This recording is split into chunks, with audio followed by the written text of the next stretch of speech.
ఇప్పుడు చంద్రబాబు నాయుడు గారు వెనకాలేమో పవన్ కళ్యాణ్ పెట్టుకున్నాడు.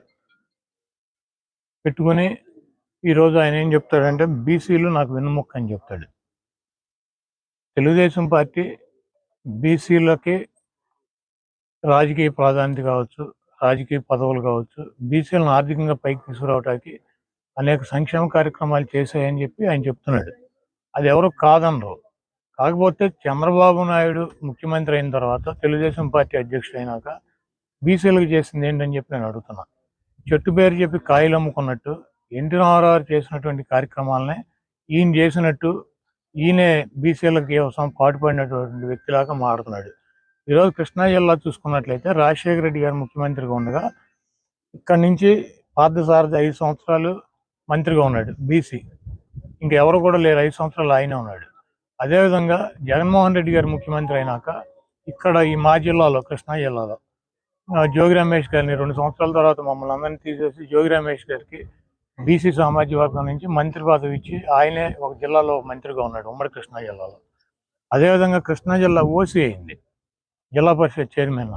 అయినప్పటికీ ఆయనేమో గద్దె రామ్మోహన్ రావు గారి భార్యని కమ్మ సామాజిక వర్గం నుంచి పెట్టుకున్నాడు ఓసీ అయితే ఆ రోజు 14లో. ఇక్కడ ఓసీ అయితే జగన్మోహన్ రెడ్డి గారు మరి హారిక గారిని, ఉప్పాల హారిక గారిని బీసీ సామాజిక వర్గం నుంచి జిల్లా పరిషత్ చైర్మన్గా పెడతాం జరిగింది.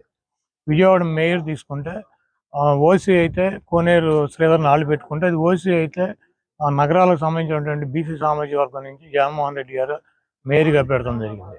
అదేవిధంగా రాజ్యసభలు 8 రాజ్యసభలు వస్తే 4 రాజ్యసభల్లో జగన్మోహన్ రెడ్డి గారు బీసీలకు ఇచ్చాడు.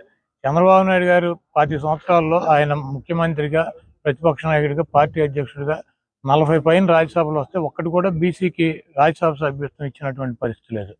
నిన్నగాక మొన్న 17 ఎమ్మెల్సీలు వస్తే 17 కూడా బీసీ సామాజిక వర్గానికి ఎమ్మెల్సీలు ఇవ్వటం జరిగింది.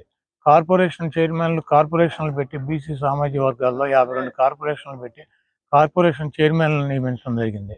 బీసీలకు ఆర్థికంగా వాళ్ళ పిల్లల చదువులకు కావచ్చు, వాళ్ళకి వైద్య ఖర్చులకు కావచ్చు, ఆరోగ్యశ్రీ ద్వారా కానీ, ఫీజు రియంబర్స్మెంట్ ద్వారా కానీ, లేకపోతే బీసీలలో ఉన్న పిల్లల్ని చదివించుకోవాలని చెప్పి ఇంగ్లీష్ మీడియంకి తీర్చిదిద్దడం కావచ్చు, గవర్నమెంట్ స్కూల్ని కార్పొరేట్ స్కూల్స్గా తీర్చిదిద్దడం, వాళ్ళకి భోజనాలు, అదేవిధంగా వాళ్ళకి స్కూల్ డ్రెస్సులు, అమ్మఒడి, పిల్లల్ని స్కూల్కి పంపించినందుకు అమ్మఒడి డబ్బులు ఇచ్చేటువంటి కార్యక్రమం, ఇవన్నీ కూడా సామాజికంగా వాళ్ళకి రాజకీయ పదవులు కల్పిస్తూ వాళ్ళ పిల్లల్ని ఒక తండ్రిలాగా ఆదరిస్తూ వాళ్ళ చదువులకి, వాళ్ళకి ఆరోగ్య సమస్యలు వచ్చినా వాళ్ళకి ఇళ్ళు నిర్మాణం చేసినటువంటి కార్యక్రమాలన్నా కూడా పెద్ద ఎత్తున బీసీల యొక్క సంక్షేమం కోసం, బీసీల యొక్క ఆర్థికంగా వాళ్ళ కాళ్ళ మీద వాళ్ళు నిలదొక్కోవడం కోసం, వాళ్ళ పిల్లలు, వాళ్ళ హాస్పిటల్ ఖర్చులు, అదేవిధంగా వాళ్ళకి రాజకీయ ప్రాధాన్యత ఇస్తూ ముందుకు నడుస్తున్నటువంటి వ్యక్తి జగన్మోహన్ రెడ్డి గారు. చంద్రబాబు నాయుడు గారు ఎన్టీ రామారావు చేసినటువంటి కార్యక్రమాలను నేను చేశానని చెప్తూ పవన్ కళ్యాణ్ వెనకాల పెట్టుకుని బీసీల ఓటు కోసం వాళ్ళని గాలికి వదిలేసి ఈరోజు బీసీ భజన చేస్తే చంద్రబాబు నాయుడిని బీసీలు నమ్మేటువంటి పరిస్థితి లేదు. తప్పకుండా 2019లో చంద్రబాబు నాయుడికి ప్రజలు బుద్ధి చెప్పారు. 2024లో కూడా చంద్రబాబుకి, పవన్ కళ్యాణ్కి కలిపి ఈరోజు ఏదో చంద్రబాబు పవన్ కళ్యాణ్ కలిస్తే భూమి బద్దలైపోతుంది, మేమిద్దరం కలిస్తే ఇంకా మిగిలినటువంటి సామాజిక వర్గాలు, మిగిలినటువంటి వాళ్ళందరూ కూడా చేతకానాళ్ళు 80% వీళ్ళందరూ ఉన్నారు, బీసీలు కానీ, ఎస్సీలు కానీ, ఎస్టీలు కానీ.